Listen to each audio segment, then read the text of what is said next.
हजरत अली फरमाते फिर नाराज क्यों ना हूं? क्या तूने नहीं देखा कि नबी का कलमा पढ़ते हुए झूठ बोल रहा है बंदा? उसने कहा अली मैं सच कह रहा हूं, ऊंट मेरा है। हजरत अली ने कहा फिर निशानी बता। उसने कहा निशानी यह है कि मेरा ऊंट ज़िबा किया जाए, इसकी खाल उतारो, इसकी बोटियों के टुकड़े करो, फिर इसका जिगर निकालो, दिल निकाल के उसके बीच में से 2 टुकड़े करो। अली अगर दिल के बीच में जख्मों का निशान है तो ऊंट मेरा है, बेशक। और अगर जख्म का निशान नहीं है तो फिर ऊंट उसका है, फिर मैं इसकी पूरी कीमत उसको दूंगा। हजरत अली ने फरमाया कंबर जल्दी कर, ऊंट ज़िबा किया जाए। ऊंट को लेटाया गया, ज़िबा किया गया, गला काटा गया, खाल उतारी, बोटियां अलग की, हड्डियां काटी। हजरत अली ने फरमाया कंबर जल्दी करो, ऊंट का दिल उठा के लाओ, जरा काट के देखो ये जो कह रहा कि सच है कि नहीं। तारीख गवाह है जब दिल को काटा गया ना तो उसके अंदर, दिल के अंदर जख्म के बड़े बड़े निशान मौजूद थे। हजरत अली ने उसके चेहरे को देखा, फिर दिल को देखा, कहने लगे यार बात बड़े अंदर की थी, खाल खाल के अंदर गोश्त, हड्डियां, फिर उसके अंदर जाकर के ये दिल रखा हुआ और दिल के अंदर ये जख्म के निशान। तू बता तुझे कैसे पता है कि ये ऊंट के दिल के अंदर जख्मों का निशान है? उसकी आंखों में आंसू आ गए। उसने कहा जी हम बाप दादाई ऊंटों के चराने वाले लोग हैं, हजरत जी ये ऊंट हमारे घर का है। कहा क्या कहना चाहते हो? कहा हजरत जी अल्लाह ने इस ऊंट के जरिए हमारे घर के अंदर एक ऊंट का बच्चा दिया था। हजरत जी वो बच्चा बीमार हुआ, किसी की नजर लग गई, मौलाए कायनात मेरी माँ कहने लगी जल्दी से ज़िबा कर लो कहीं मर ना जाए। कहा मैंने जल्दी जल्दी उसको गिराया और उसकी गले पे छुरी चला दी। इतने में मेरे पीछे से मेरा बाप आया, उसने मेरी कमर पे घूंसा मारा और कहा तू इतना जालिम कब से हो गया है? मैंने कहा अब्बा ज़िबा करना हमारी शरीयत ने इजाजत दिया है, इसलिए इसका गला काट रहा हूं। मेरे बाप ने कहा जालिम, मैं इसको ज़िबा करने पे नहीं डांट रहा। कहा फिर? कहा मैं इस बात पे डांट रहा हूं हमारे नबी का दीन ये है कि अगर ऊंट के बच्चे को ज़िबा किया जाए तो ऊंट को छुपा दिया जाए, अगर बकरी को ज़िबा करो तो उसके बच्चों को दूर कर दो, बच्चों को ज़िबा करो तो उनके माँ को दूर कर दो। का तू देख नहीं रहा है जब तूने इस बच्चे के गले पे छुरी चलाई है तो ऊंट की आंखों में आंसू के बजाय खून आ गया है? क्या तुझे नहीं पता है कि ये जानवर का बच्चा है, लेकिन इसके कत्ल का दर्द, इसके मरने का दर्द इसके बाप को इतना हुआ है कि इसकी आंख में आंसू की जगह खून आ गया है। मैंने अपने बाप से कहा था अब्बा जी आंखों में खून क्यों? का तू नहीं जानता कि जब बेटे बाप के सामने कटते हैं तो आंखों में खून निकल आता है और वो आंसू नहीं होते बल्कि जिगर में पड़ने वाले छालों का लहू होता है। का मेरे बाप ने बताया था इसके जिगर के अंदर छाले बने, जब वो फूटे गए तो वही आंसू बन के निकले गए। आज तक मुझे वो बात याद है, इतना सुनना था। मौलाए कायनात कहते हैं कोई जाए मेरे हुसैन को बुला लाए, कोई जाए मेरे बेटे को बुला लाए। इतने में इमाम हसन हुसैन को बुलाया गया, मेरे इमाम अली मकाम तशरीफ लाए हैं। मौलाए कायनात घुटनों के बल जमीन पे आए हैं। आपने कहा था शहजादे माँ के विसाल के बाद आज तक मैंने तुमसे कुछ नहीं मांगा, लेकिन आज हुक्म देना चाहता हूँ। बेटे मानोगे? काबा हुक्म दे दीजिए, हम गर्दनें कटा देंगे, तेरे हुक्म की नाफरमानी नहीं करेंगे। आपने शहजादे से कहा बेटे जरा कमीज तो ऊपर करो। मेरे इमाम ने कमीज को ऊपर किया है। जरा दिल थाम के सुनना बाप कौन होता है। हजरत अली ने जब बेटे के सीने को देखा, कभी सीना चूम रखे हैं, कभी रो रखे हैं, कभी आंसू साफ कर रखे हैं, कभी बेटे के सीने से लिपटते हैं। किसी ने कहा था या अली बात समझ में नहीं आई, फैसला ऊंट का होना था, फैसला ऊंट का होना था, ये बेटे कहां से आ गए? आपने कहा तुमने नहीं देखा, ऊंट वाले ने क्या बताया है? जिनके सामने बेटे शहीद होते हैं उन बापों के दिलों पे जख्म बन जाते हैं। मेरे अली ने कहा था ये ऊंट है, ये मेरा हुसैन है, ये जानवर है, ये करीम तबीयत का मालिक है,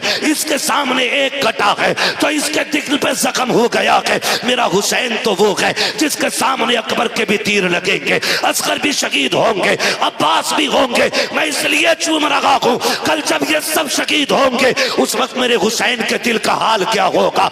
आज मैं इसलिए चूम रहा हूँ कि कल हुसैन को कोई चूमने वाला नहीं होगा। आज इसलिए चूमा है ताकि जब कल दुख आए, आज अली के लबों का बोसा करबला में हुसैन के कलेजे की ठंडक बनता नजर। नारे तकबीर, नारे रिसालत, नारे गौसियत, मसलके आला हजरत मुफ्ती हम्माद रजा साहिब किबला, नारे तकबीर, नारे रिसालत। सुभान अल्लाह, बहुत खूब माशाअल्लाह हजरत। ये बाप होता है जिनकी आंखें भीगी। उनसे मैं गुजारिश करूंगा अपने लिए भी मगफिरत मांगना, और आज मेरे लिए भी ज़हरा के लालों के सदक़े में मगफिरत मांग के जाना।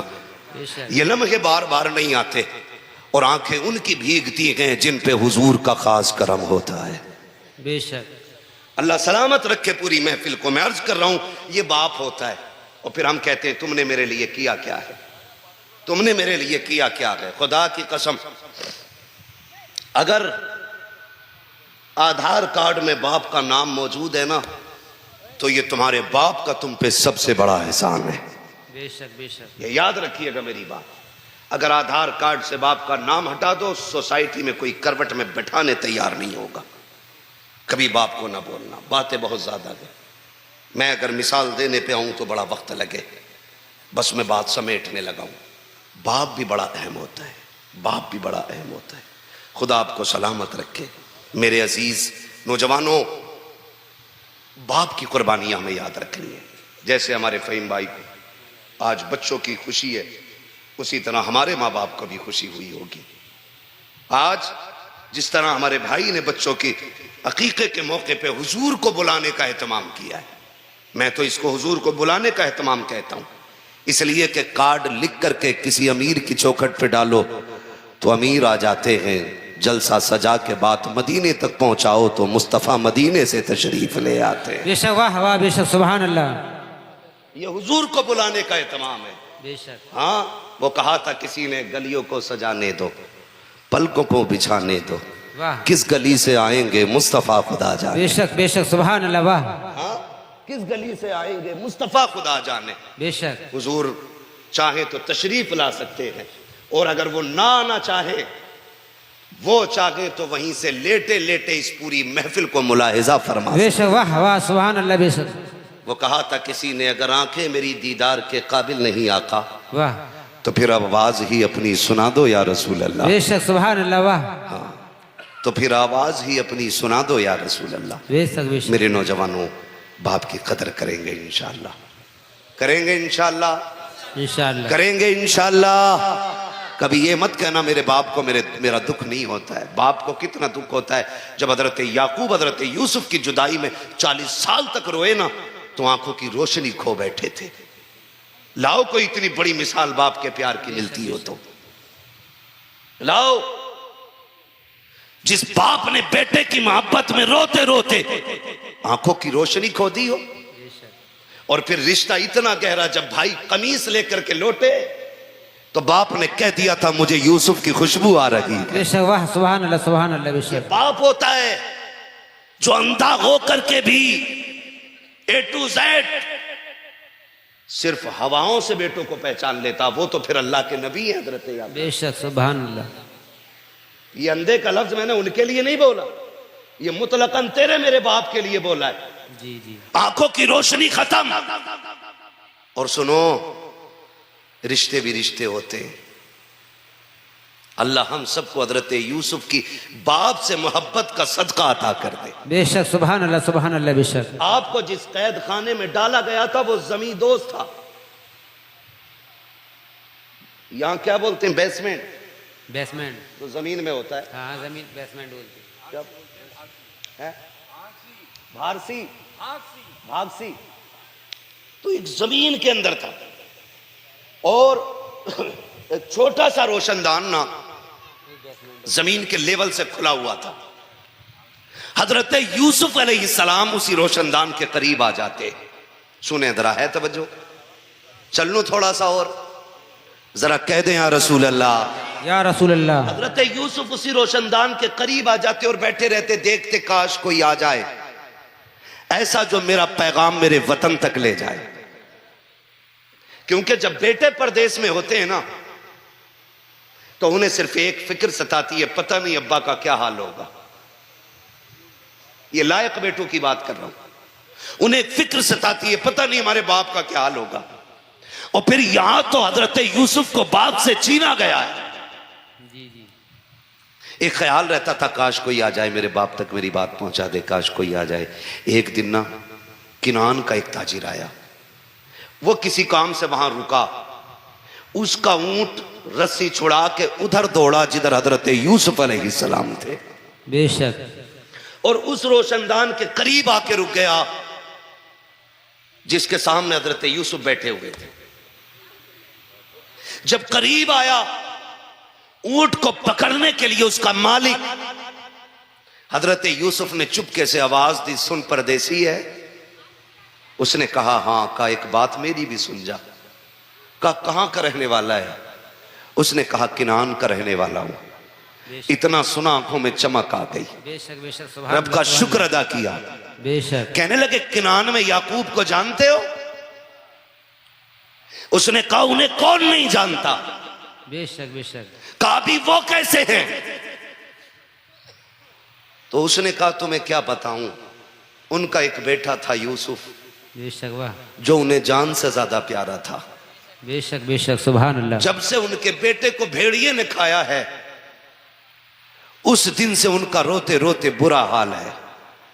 का वो आंखों की रोशनी खो बैठे। हजरत यूसुफ अलैहिस्सलाम ने इतना सुना आंखें अश्कबार हो गई, लेकिन संभाला खुद को राज रखना था।